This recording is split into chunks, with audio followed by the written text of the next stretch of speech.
This is the officially unofficial geek channel, Spoilertastic Weekly Round-up. And I am here with my coffee. And Joe is in the studio audience here. You wanted to make sure I mentioned him. But I am here with my coffee. On Sundays, we choose violence. Yes, on Sundays, we choose violence. And this comes to us exclusively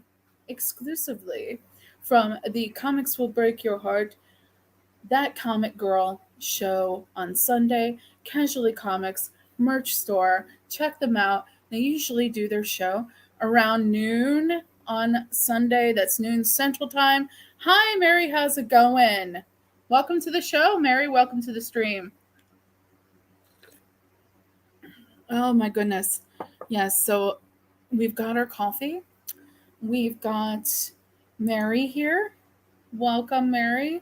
We've got our new Jaws t-shirt, like sleeveless tee. What's up, Jaws? Awesome. We're very blue here today. Oh, golly, gee willikers. What has been up, guys? What is up? Look at this. Coffee. We will be choosing violence involving a couple pieces of information here today. But let's get to it. So this week was Star Wars Celebration, and this week gave us new Star Wars show, Obi-Wan Kenobi, guys. First two episodes. I almost said issues. First two episodes dropped early on Friday. Excuse me, more like it dropped early on Thursday, because 11 Central Time, they were like, it's on. Joe was, yelling from the bedroom, it's on. You were in the bathroom and I had to tell somebody that it was ready to go. I was in the bathroom. I was getting ready for bed, and he was like, it's on.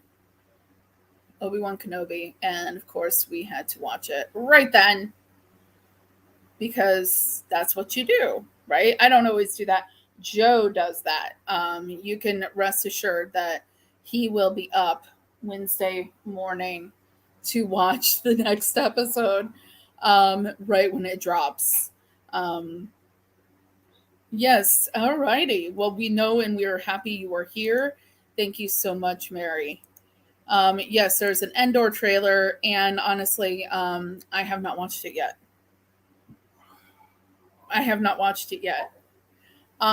Mostly because, one, it came out during the day while I was still working on Friday. It was Thursday or Friday? It was came out on Thursday. Okay, I was still working. And plus, I don't like him. Hey, you want to know what, though? The trailer, man. I don't like the character. I don't like Endor. I don't like him. Maybe the show might make me like him. I think he is just a big old fucker. And that's the point of his character. That's the point of his character, and it works. For him to be a big old fucker, that's the point of his character, and it works in certain circumstances, but not when you're supposed to be the hero. Showing that the rebellion is just full of nice guys. Yeah, the rebellion is no situation like that is just a bunch of nice guys. Sometimes you have to have some fuckers, and that's what it is. Star Wars Celebration going on. We have a lot of information coming out of Star Wars. Let's just try to touch on a few of the pieces of information, like we just mentioned. We have the Endor trailer. We have some new statues that are being announced out of the Star Wars fandom, one of which is a Jackson, which really hit close to home for our household, because Joe is a huge Jackson fan from the comic book canon. Old school and new school, he just reminded me. So we had if you were on the ball, you got a quick glimpse of Mandalorian season 3. I say if you were on the ball because it's one of those things where it's like, if you were at Celebration, you happen to be at Celebration that day, you got to see the teaser trailer for. Everybody at Celebration got to see. You had to be part of the panel. Oh, you had to be part of the panel. Okay, so if you were part of the panel for that moment when they showed it, you got to see it. Somebody, very graciously took a video of it and posted it online, but of course, Lucasfilm and Disney got to it and had it removed. I personally, I saw it, guys. I saw it, and it looks good. It looks good. We do have the return coming of Katie Sackhoff as Bo-Katan Kryze. Oh my goodness, and she don't look happy. She don't look happy because somebody has the Dark Saber, and it is not her. She's very unhappy about that. If you are familiar, we first see the Dark Saber, I believe it is in Star Wars Rebels. It comes in, no, it does not. It's in Clone Wars we first see the Dark Saber. Okay, yes, that is correct. In Clone Wars, my Star Wars guru, Star Wars research gentleman Joe just informed me, no, we see the Dark Saber for the first time in the Clone Wars. I do not question his knowledge of Star Wars. So, yep, Dark Saber in Clone Wars. You know what? That makes sense because it's that one dude that has it. And he's and he gets involved with Darth Maul. And that is how we say goodbye to Satine. Yeah, right on. I remember now. All right, so we have she is not happy. The Dark Saber is this fabled weapon that it's a lightsaber, except it is meant for a Mandalorian to wield. Supposedly, the Mandalorian that wields the Dark Saber is the basically king or queen of Mandalore, the major leader, the fabled, legendary leader, and needs to be revered. And unfortunately, years down the road after we first see the Dark Saber, it falls into the hands of Sabine Wren. Sabine Wren then, storyline later, storyline action drama later, ends up giving it to Bo-Katan Kryze. Supposedly, that was the wrong way to do it. You got to win it in battle. And that's how our boy Mando came across the Dark Saber. Unfortunately, it was not something he could avoid. He knew that Bo-Katan was like, the Dark Saber is mine. Moff Gideon, leave Moff Gideon to me. Well, unfortunately, it didn't work out that way for our boy Mando. For Din Djarin, he ended up defeating Moff Gideon and therefore taking possession of the Dark Saber. And when he tried to just give it to Bo-Katan, she had learned her lesson because under her watch, Mandalore fell. So fell to the Empire. And she will not take control of the Dark Saber again unless she wins it in battle, which means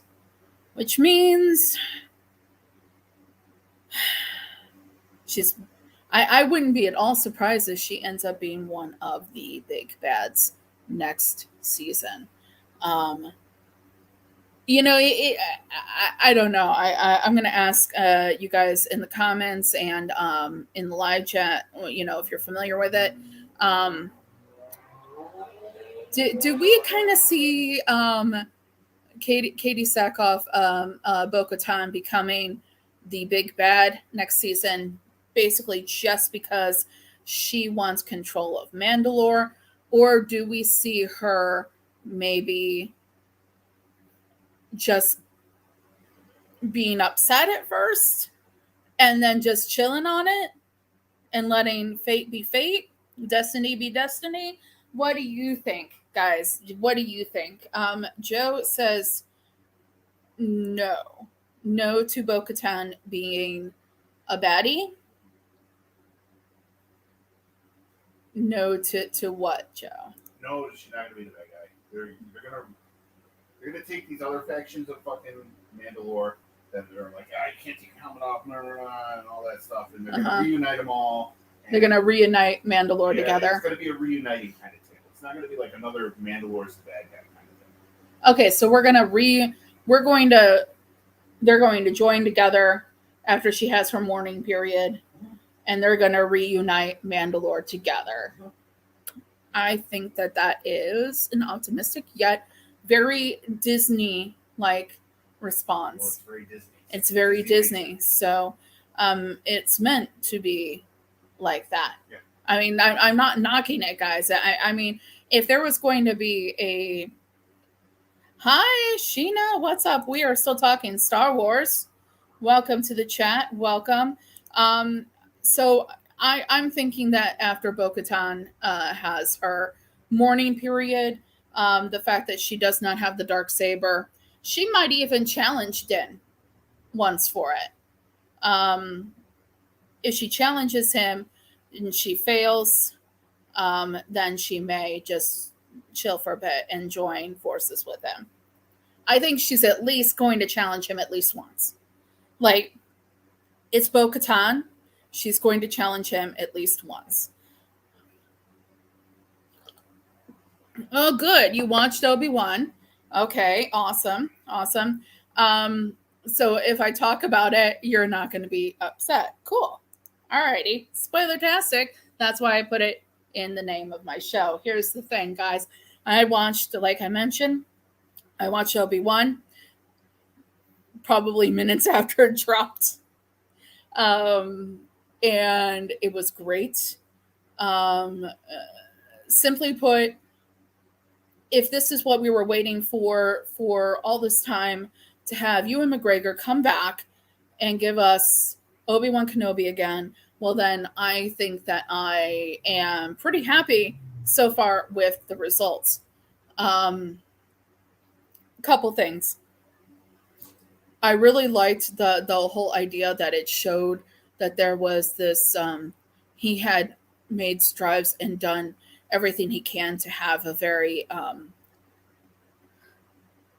monotone life, monotonous life. He gets up, he goes to the meat factory, he does his job, he takes his little portion for he clocks in, he clocks out like any normal person. This is definitely Obi-Wan taking. Thank you. Yes, I know. Isn't it awesome?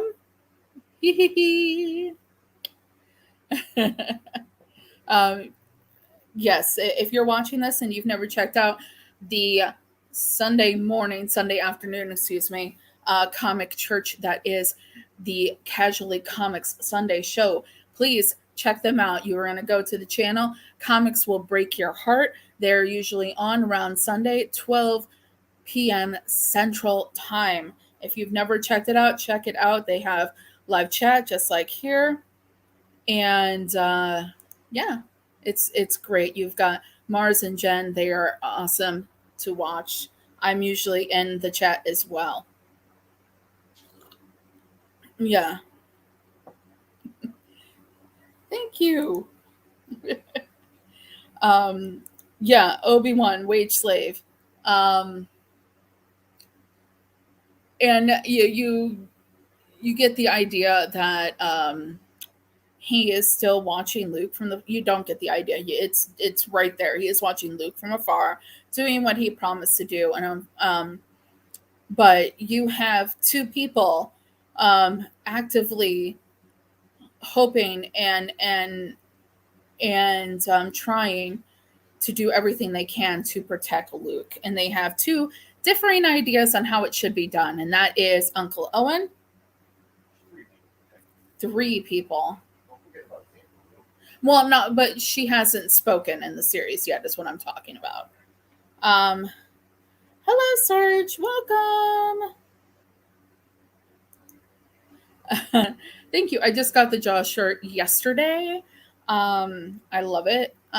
Here's the thing. It's a another Walmart, because Walmart men's section has some cool shirts sometimes. That's just how it is. But I so you have two differing viewpoints on how to keep Luke safe. Uncle Owen basically just wants to be left alone. He thinks that any proximity that Obi-Wan has to Luke, whom you do see a young little 10-year-old Luke, any proximity that Luke has, or that Obi-Wan has to Luke, is dangerous. And you know what? He ain't too far off from thinking that. Uncle Owen is, doing everything he can to keep Luke safe. Obi-Wan also wants that same thing. He wants Luke to stay safe as well. And they both think that, well, Obi-Wan thinks he needs to stay close, and Uncle Owen thinks he needs to go far, far away. Obi-Wan wants to train him. And Obi-Wan also, Obi-Wan wants to train him when the time comes. And Uncle Owen was like, oh, yeah, so how you trained his father? That worked out. That worked out well. They are still under the impression at the beginning of this that Anakin is dead. And depending on one's perspective of things, the person is not dead. Obviously, we know he became Darth Vader, which we'll get to that in a moment. They don't know that he's still alive. So what you have here at the beginning of Obi-Wan Kenobi is... Oh no, don't worry. We will get to little Princess Leia in a moment. Don't worry. That little Spitfire, I love it. So we have the Inquisitors arrive on Tatooine, and the Inquisitors are... We have some of the Inquisitors from the animated series showing up, which is kind of cool. And then we have this new Inquisitor, and she is hot on the trail of Obi-Wan. Obviously, because they are Sith, they do seek power and all that, and she thinks her route to power is to bring in the very wanted Obi-Wan. So her superiors see it a different way. They have a specific task. They have to complete it. And they think her obsession with Obi-Wan is not good. And they have this very poignant idea of Jedi, that if you abuse people, if you go after people, if people are in suffering or whatever, that the Jedi cannot help itself to come into the light, to help people. So that's kind of the route that she's third sister, right? Yeah, third sister takes, trying to get Obi-Wan out of hiding, because she hires people to kidnap the very lovely little Princess Leia. What? Flea. Yeah, let's talk about that for a second. Flea from Red Hot Chili Peppers is canon in Star Wars. Flea, that was a surprise. They're sitting there, watching. Who was the character that played the general in Rogue One? Is somebody trying to quiz me? I do not know who was the character that played the general. The general. Are you asking the actor that played the general in Rogue One? Is that what you're asking me? I don't know the actor's name. I don't know the actor's name that played the general in Rogue One. Yeah, sorry. No, no. This is Sunday morning. I have not had.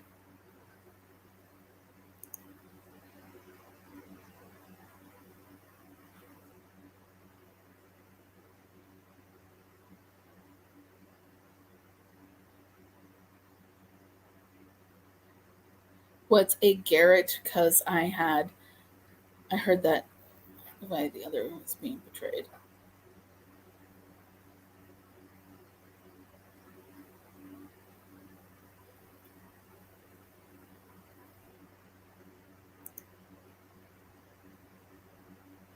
I'm not sure. I'm not. I gotta say, I'm not sure what you're talking about here, Serge. But that's okay. Um, Ben Mendelsohn plays Orson Krennic.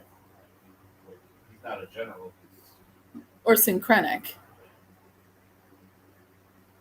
Well, yeah, that's the character. And then there's Galen Erso. He's the one that designed the Death Star with the.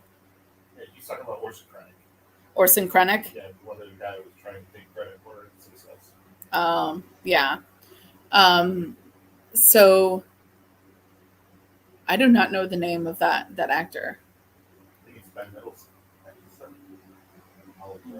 Okay. All right. You'll look it up. All right. Ben Mendelsohn. Ben Mendelsohn? Yeah. That's Orson Krennic's actor? Okay. Ben Mendelsohn is Orson Krennic's actor. I know that it was Michelson that was Galen Erso. Yeah.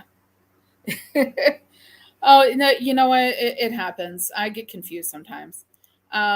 So Flea is one of the members of this team that is hired to kidnap Princess Leia. So, of course, when Princess Leia is taken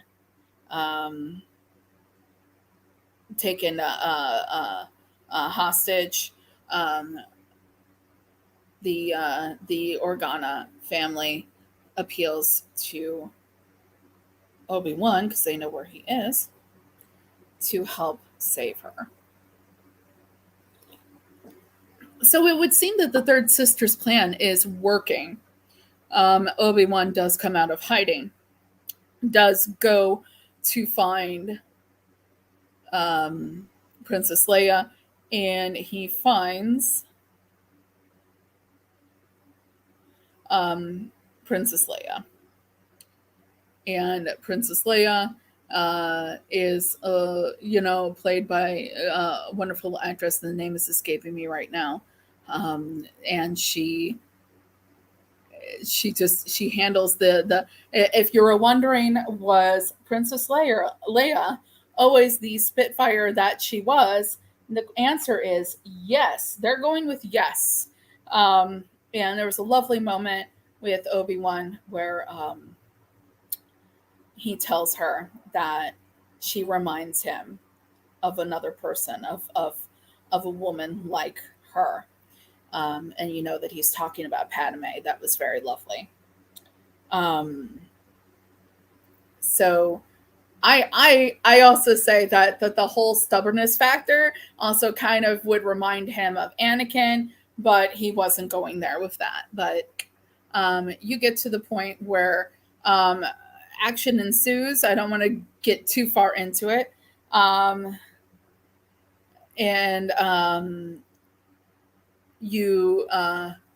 You get eventually they have people help them and they do escape. And before they escape, the third sister almost tracks down, almost gets to Obi-Wan and informs him that Anakin is Darth Vader. And there's this really cool connection moment. where you see Obi-Wan realize and think of Anakin, and he kind of calls out to Anakin, and Darth Vader's eyes open, and it's crazy. After third sister's yelling that Anakin's alive. Yeah. He finds out Anakin's alive from the third sister. So, yeah, crazy. Okay, so that was basically, in a nutshell, a very long nutshell, what happened with Obi-Wan. Some other stuff that we saw coming out of Star Wars Celebration. Apparently, there was a teaser trailer shown for Ahsoka. For Ahsoka, guys. Oh my goodness. So exciting. Did not get to see the teaser trailer for Ahsoka, unfortunately. Gesundheit. I saw some of the screenshots some people took, and we do get a look at Sabine Wren. We do get a look at Ahsoka, obviously. People are speculating. This is not for sure. I know that Joe saw a blurry picture.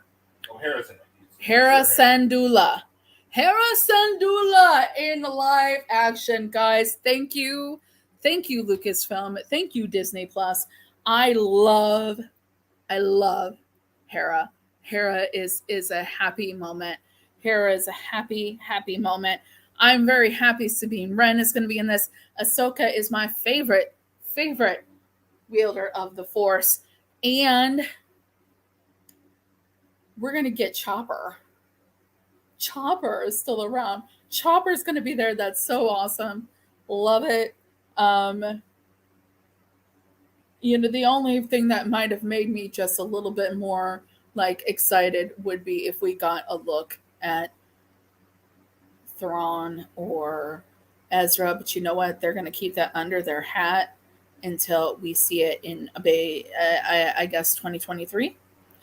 I love that we got all this stuff coming out. We've got the show with Jude Law coming out.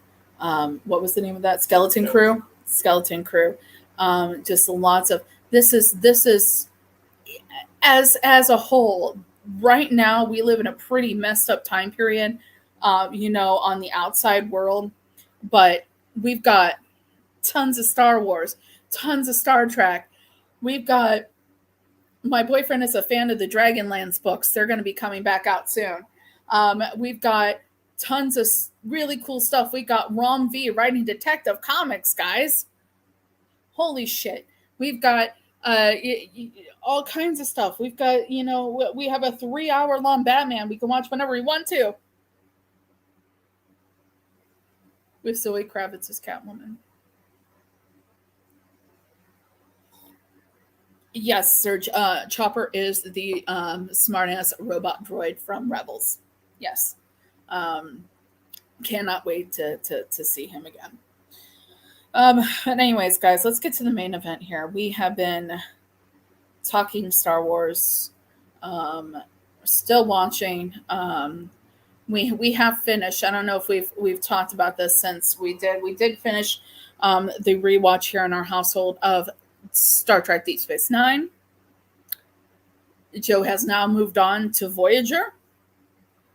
And I love Captain Janeway.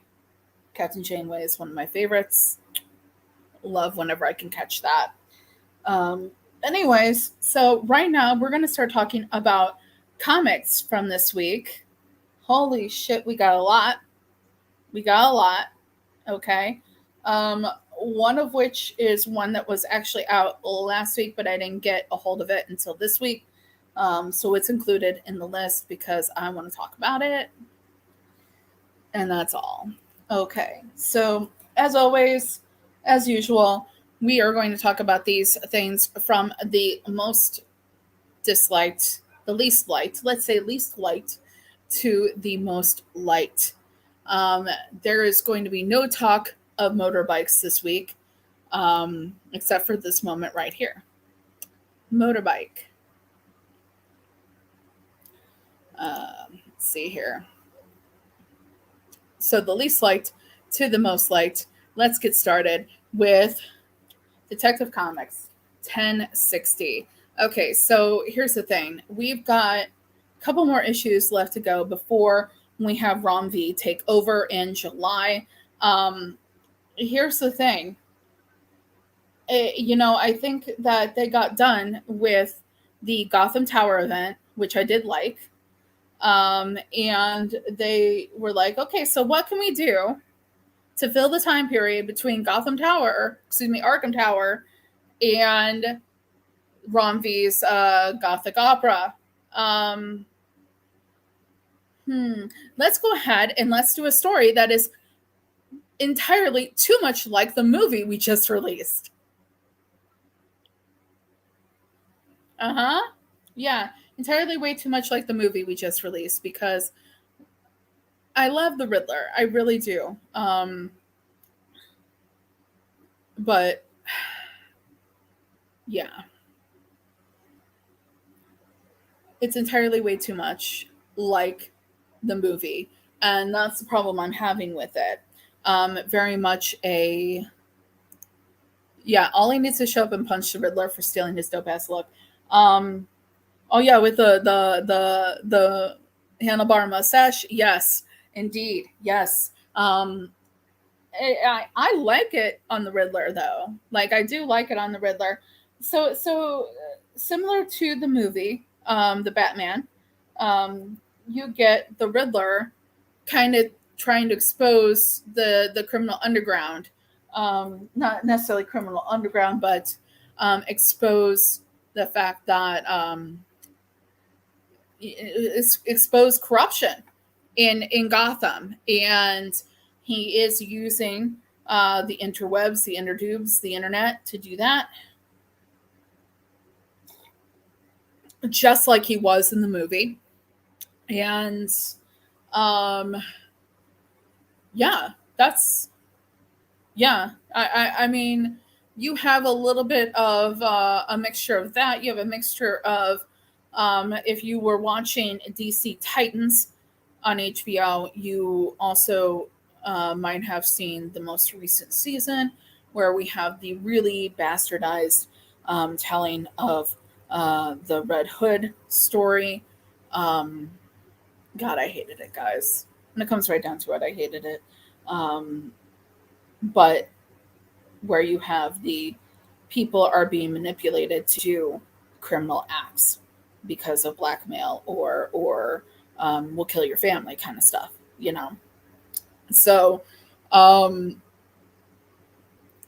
it's very much like that, in which I'm just going to say, like, obviously I'm going to keep going with this one, but I'm going to see it through, guys. I'm going to see the storyline through, this quick little arc through to Rom V, and just go nuts with Rom V writing Detective Comics. But it really is, you know what? I could just go watch the Batman with our pets and be more happy, because I really enjoyed that movie. Next on the hit parade, we're going to talk about DC versus Vampires Hunters.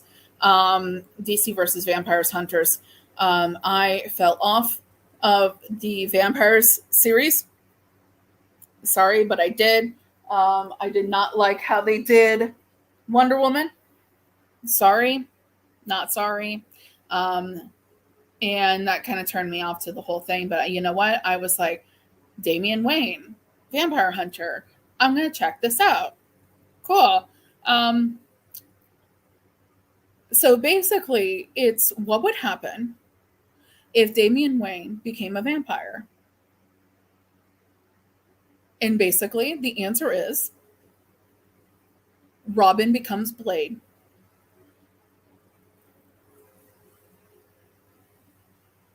He's now a vampire hunting other vampires,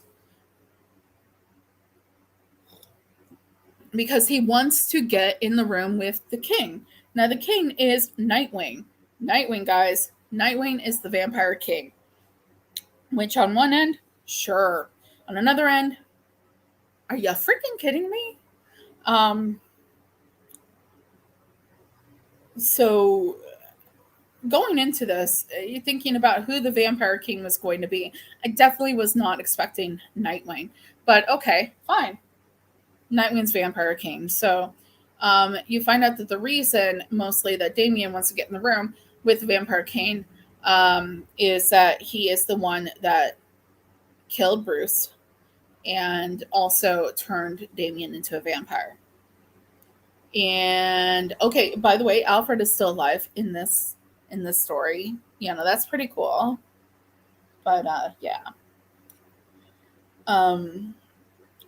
Did it make me want to go read more DC versus vampires? And the answer is no.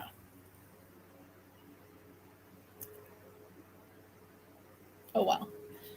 Next thing we're going to talk about is Task Force Z number 8. Guys, can we just move this along? It's not that I'm not enjoying it.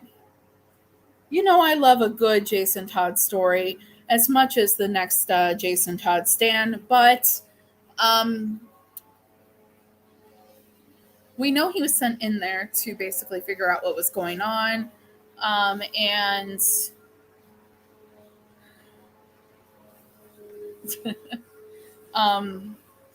he was sent in there to figure out what was going on by Batman as a plant, and he did. But now he thinks that he has to stick around and he has to do something involving figuring out what is happening at the heart of the matter. He thinks it goes deeper. He is right. It goes much deeper. We do have Powers International involved. So it does go much deeper. And you know what? He's trying to make the point that he's trying to do this for the Bat family.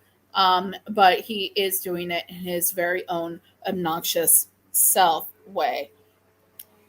He does get into a fight with Nightwing. And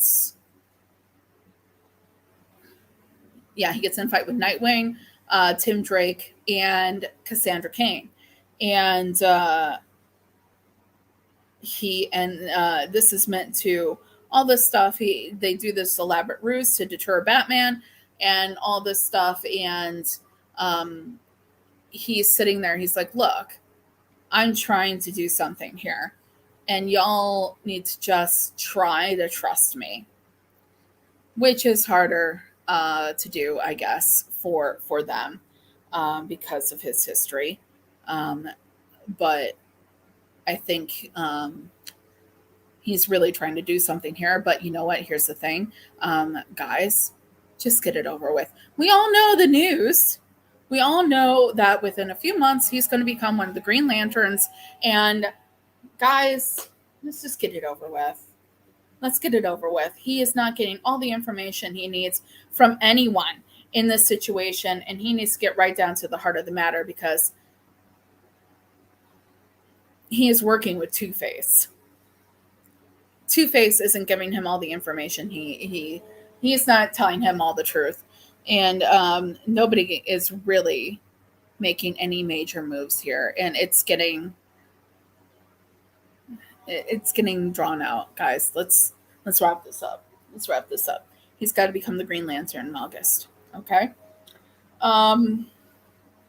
Next one I'm going to be talking about is Spider-Punk number 2. This is the one from last week that I read this week. I actually really enjoyed this. We're getting to the point where I have less bad to say and more good to say with the comics that I saw, that I read. This is a fun little slice of cool, and I'm thoroughly enjoying it. I have long wanted to get into a Spider-Punk story, and I'm glad that they have this going right now. Spider-Punk defeats with his friends Riri Ironheart. Okay, and I think it's supposed to be like Captain America, but it's actually like Captain Anarchy. And Miss Marvel shows up, and they defeat Taskmaster.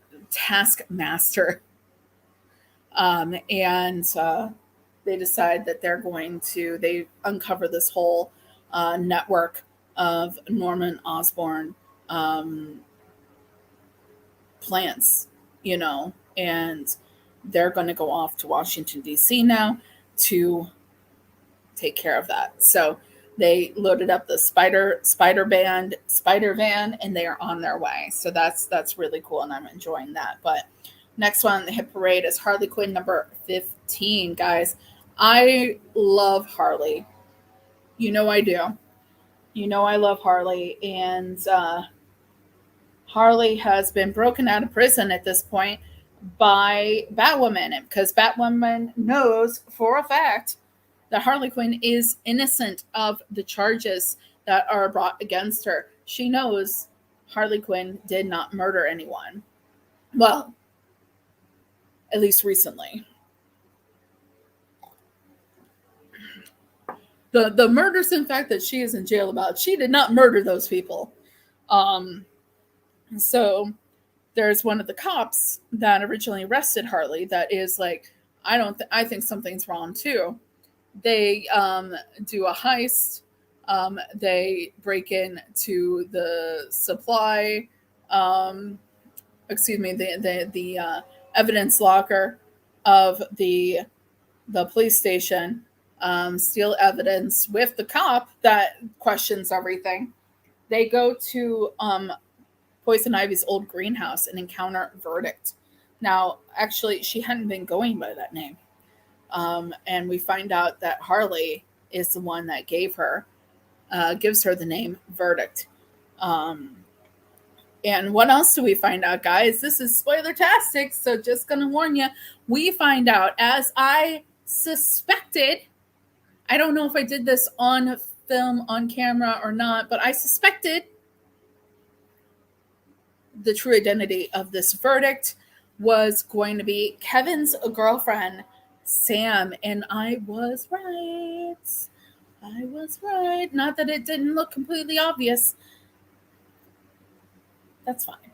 I don't mind that it looked completely obvious. I'm still right. But so we find out that the identity of Verdict is Sam. And guess who else also finds out? Poor thing, Kevin.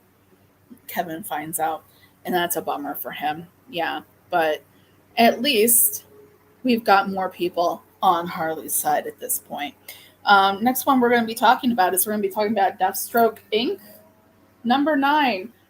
This is part 6, and then we're going to be talking about part 7 in a moment of Shadow War. So let's just go ahead. We can talk about them together. We've got Deathstroke number 9. We've got Robin 14. Woo-hoo! Fun little Shadow War. I've really enjoyed the Shadow War series. It's been formulaic, thank you. And the whole mistaken identity, misunderstood identity thing, where you find out exactly who is the guy that is pretending to be Deathstroke. And what was the name of the character? It's a tad bit lame. It's a tad bit lame. It was a little bit lame, but still, you find out who was pretending to be Deathstroke. And for the life of me, I've read so much stuff the last couple days. Guys, it's a last pager.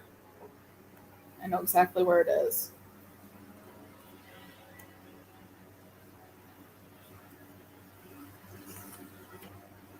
Yeah, just bear with me.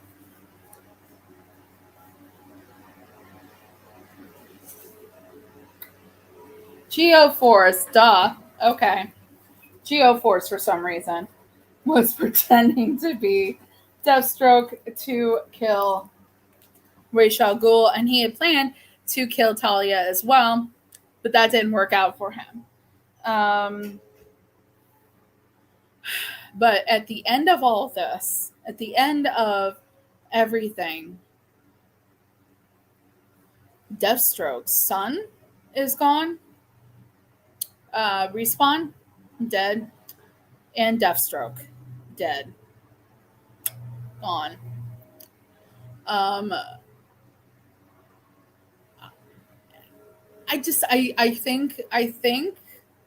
think Deathstroke is not gone forever. Just gonna be real with you guys. It's Deathstroke. I don't think he's gonna be gone forever.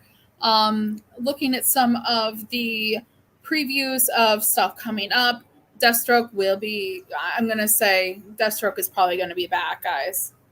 I'm not 100% on this, but I don't think we've seen the last of Deathstroke. He may have been killed at this point by Talia's blade. Oh, but like that moment, that was pretty badass, guys. Let me tell you something. He's just like, you're gonna, pretend that you could be the dragon, and she's like, motherfucker, I am the dragon. And then she stabs him to death.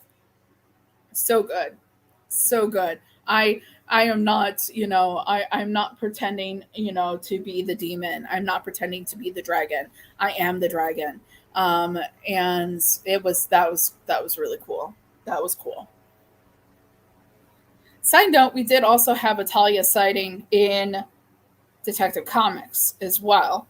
Forgot all about that. But we're getting done. We've got 3 more comics left to go, guys. We're going to talk next about Action Comics number 1043. This stuff was lovely. I am very interested to see where this goes. I'm enjoying this so much. This very Moses-like tale of, the hero coming back that was sent away, coming to free his people from the bonds of slavery. The stories that there's this moment where they're talking about the oldest stories that are on the walls of the cave that they retreat to, where you have all kinds of different mythology stories. And there's like the mythology story of the child sent in a ship to be raised by someone outside of his own kind, returning to free his own kind from slavery. And then you get a little bit of a twinge of the idea that there is not profiting. There's kind of a idea of people trying to tell the future here, like prophetic through these stories.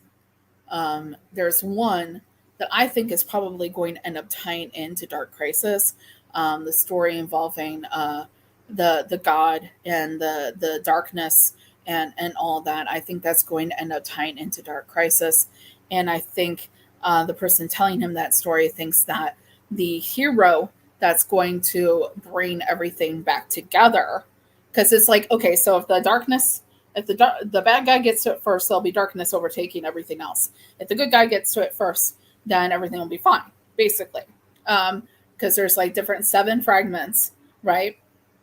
And the good guy gets to them first, everything will be fine. If the bad guy gets to it first, then everything will be darkness again. Everything will return to darkness. So that's why I'm thinking that. I'm thinking it's setting up, like the person telling him the story thinks that it's going to be Superman, but as in Clark Kent Superman. But I think actually, because we have already read Death of the Justice League, I think it's setting up for John,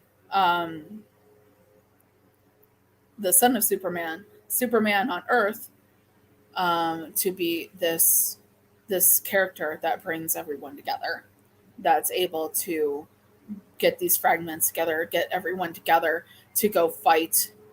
Oh my God, I'm having an epiphany, guys. Like right as I'm sitting here, epiphany time.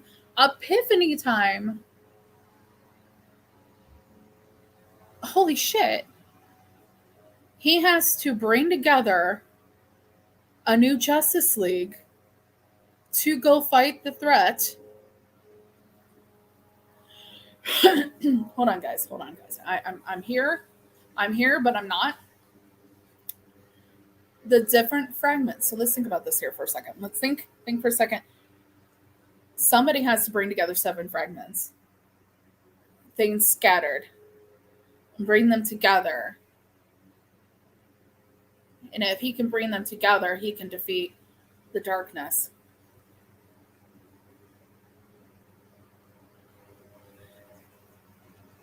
Oh. Ooh. Ah. Oh my goodness. You have just seen me have a little bit of an epiphany here.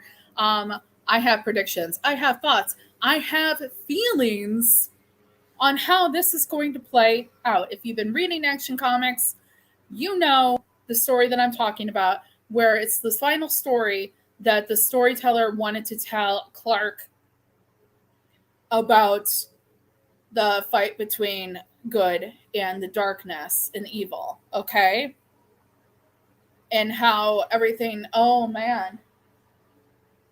Somebody has to bring together those fragments. The fragments aren't objects. The fragments, I think, are people. Okay, let me know in the comments what you guys think. I think this is definitely going to tie into Dark Crisis. And I can't wait because I want to see if I'm right again. I was right about Sam being verdict. Let's see if I'm right about this. That it is a figurative idea of fragments, and it is actually someone rejoining a Justice League, putting together a new Justice League to fight the darkness. And I think that's what it is. I think that's what it is, and I hope we get that answer. And yeah, because I was looking, I have my issues already for next week. We have a Road to Dark Crisis, and I was kind of looking ahead, and it looks like that is kind of where they might be going. But I don't know for sure because I haven't read it yet.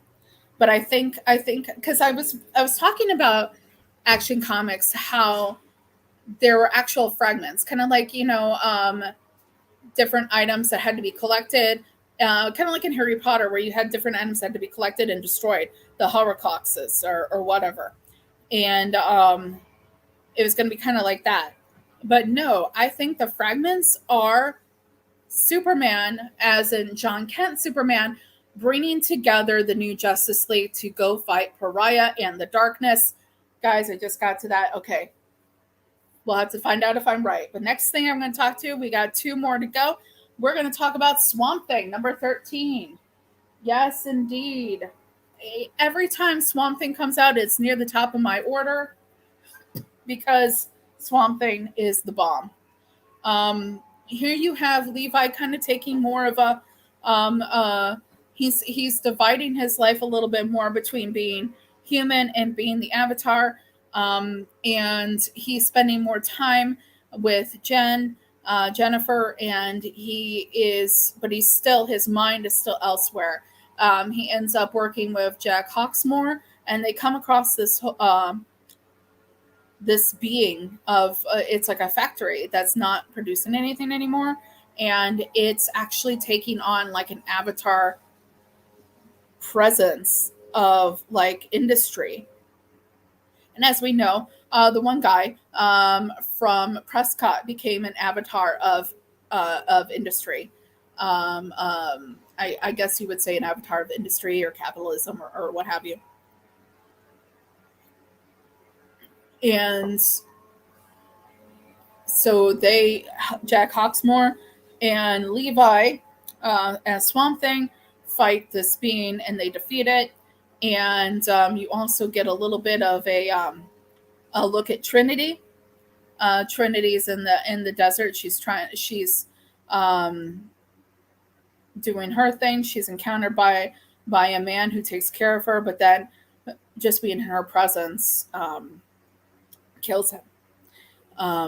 And she doesn't quite understand that at first, but then she kind of does, and she's like, okay, people are afraid of me, and I had to kind of just go do my thing. That I think is going to be, there's a little bit more to that later, but I think that we can anticipate seeing more about that. Then I don't think Romvi was, going to introduce Trinity in this way that he did if it wasn't going to mean something later. So, but the Green is getting ready for war. They are joining forces with Levi's brother. And Levi comes back to be with Jen. And when he shows up, Jen's like, okay, here's the deal. You have a visitor. They just flew in. They need to talk to you. So in the last couple of pages, you find out that Hal Jordan is there. The Hal Jordan, Green Lantern, is there to talk to Levi about a war that's going to break out. That people, an organic being is waging war in space, and that's kind of where that left everyone. So,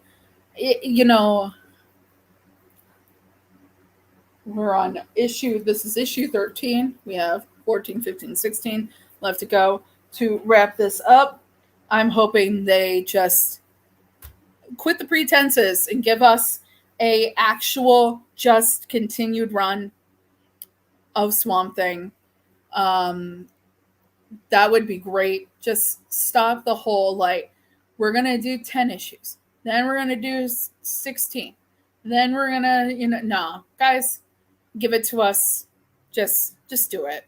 Just do it because it's needed. And therefore, we are running into the last issue this week, which is usually the last few months when this has been coming out and Swamp Thing has been coming out. Hey, they valley each other for the top position because they come out in the same week. But this week I'm going to give it to Batman Beyond the White Knight #3.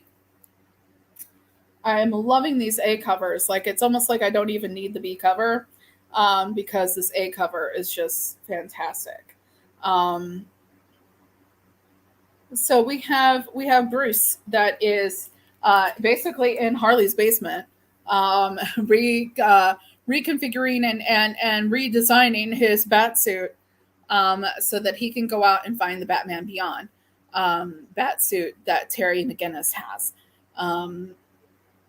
And you have that interaction between him and Harley and Jack in his mind. And Jack's like, here's the thing. You should just give in to your feelings for her. And he's like, no, I can't do that. And Jack's like, she's wonderful. She's outstanding. What's the problem? We know that you're feeling this. Why can't you give in to it? And he's just like, no, I'm not going to do that. So then you have the side story involving Duke comes to Barbara. He wants to rejoin the GCPD. And Barbara's like, no, we're not going to do this, but you're going to help still. We're going to give you this, and you're going to go find Bruce, and you're going to help him. Well, we find out that the thing that Barbara gives him is a Robin costume. So now Duke shows up. So Batman eventually gets the costume on after he makes the promise to Bryce and Harley that he's going to go find Jackie, Harley's daughter that's gone missing. But he's also going to handle the whole Terry McGinnis thing. And so when he's doing with that and he finds Terry McGinnis, Terry McGinnis finds him because Derek Powers has told him that Bruce Wayne killed his father, which is, we're going to probably find out is untrue.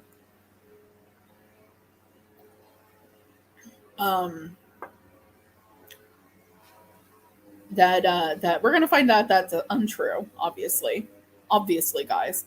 So when they're fighting and it's not looking good for Bruce, in steps Duke in the Robin outfit. And I'm not going to lie, I think it was a little cheesy. Just a tad bit, but I still liked it. sometimes cheese is good. I like cheese personally. All the cheese, give it to me. I like it. I think the Robin thing was a little bit cheesy, but I do like that Duke Thomas is the one that's going to come and help Batman.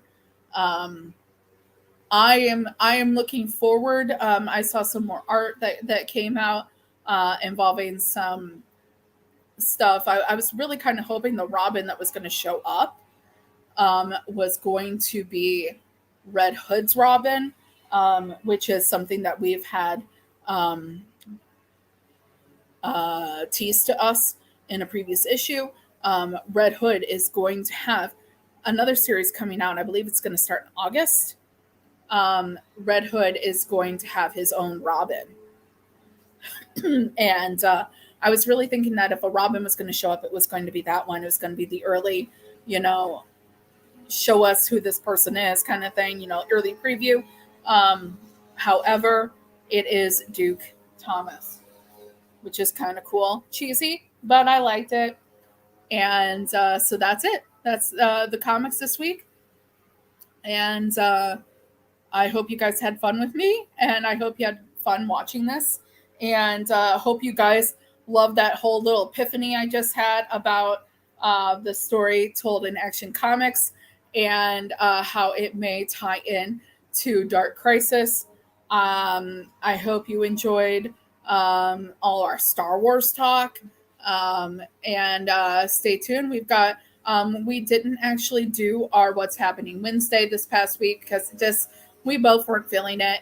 We did actually go ahead and watch Bridget Jones' Diary and Texas Chainsaw Massacre 4. We do have thoughts on it. We will get to it eventually.